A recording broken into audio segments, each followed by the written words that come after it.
नमस्कार, आप देख रहे हैं न्यूज 18 इंडिया और मैं हूं आपके साथ अर्पिता आर्य। और बड़ी खबर सबसे पहले आपको बता दें, भारत चीन के रिश्तों में बढ़ती तनातनी से जुड़ी हुई सिक्किम से सटे इलाके में सड़क बना रहे चीन ने भारत को गीदड़ भभकी दी है। चीन ने भारत को 1962 की जंग की याद दिलाते हुए इतिहास से सबक लेने की नसीहत दे दी। चीन के विदेश मंत्रालय ने एक तस्वीर जारी की और दावा किया कि डोंगलांग में भारतीय सैनिक ने घुसपैठ की है। चीन ने कहा कि जब तक भारत अपने सैनिकों को वापस नहीं बुलाता, कोई बातचीत संभव ही नहीं है। इस बीच चीन ने तिब्बत में भड़काने वाली कार्रवाई करते हुए 35 टन के टैंकों का परीक्षण भी किया है।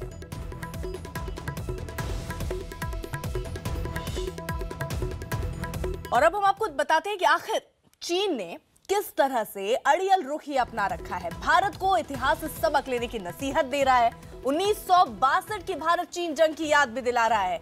भारत से डोंगलांग से सेना हटाने को कहा है और ये कहा है कि जब तक वहां से सेना नहीं हटता, भारतीय सैनिक नहीं हटाते, तो तब तक कोई बातचीत समझो नहीं है। मौजूदगी की तस्वीर भी उसने जारी साथ ही साथ की है और डोंगलांग से भारत को सेना हटाने को कहा है। भूटान ने कहा कि भारतीय सेना ने कोई घुसपैठ नहीं की।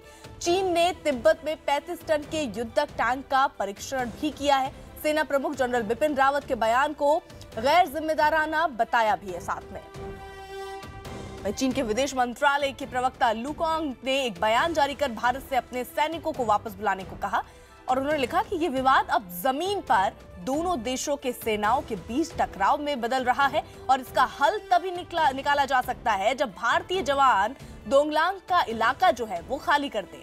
डोंगलांग में गैर कानूनी तरीके से हस्तक्षेप होने के बाद हमने नई दिल्ली और बीजिंग दोनों जगह भारतीय पक्ष से गंभीर ऐतराज जताया है। ज्यादा जानकारी के साथ दिल्ली से हमारे सहयोगी विक्रांत यादव इस वक्त जुड़ चुके हैं। विक्रांत, जो आरोप यहां पर लगाता हुआ चीन नजर आ रहा है और जो तस्वीरें दिखा रहा है, सच्चाई क्या है? क्या वाकई भारतीय सेना वहां पर मौजूद है? भारतीय सेना और जो मंत्रालय है, रक्षा मंत्रालय, उनका साफ ये कहना है कि चीन के जो आरोप हैं पूरी तरीके से बेबुनियाद हैं, गलत हैं, निराधार हैं, इनमें किसी तरह की कोई सच्चाई नहीं है। सरकार का साफ ये कहना है कि चीन जो है वो पूरी तरीके से भूटान पर दबाव बना रहा था। छोटे देश के नाते उसकी मदद भारत सरकार ने जरूर की है, लेकिन किसी तरीके का कोई अतिक्रमण या जिस तरीके के आरोप जो चीन ने लगाए हैं वो पूरी तरीके से बेबुनियाद हैं।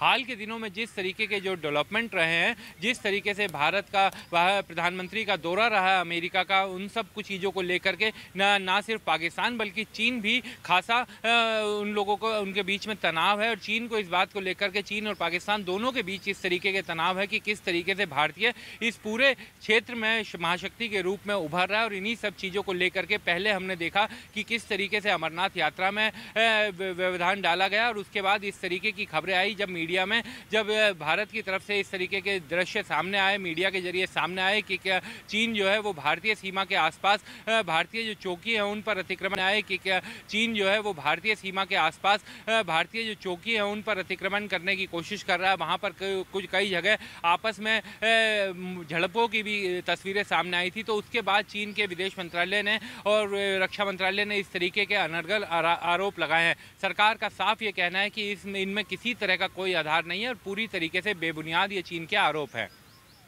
बहुत बहुत शुक्रिया विक्रांत तमाम जानकारी के लिए।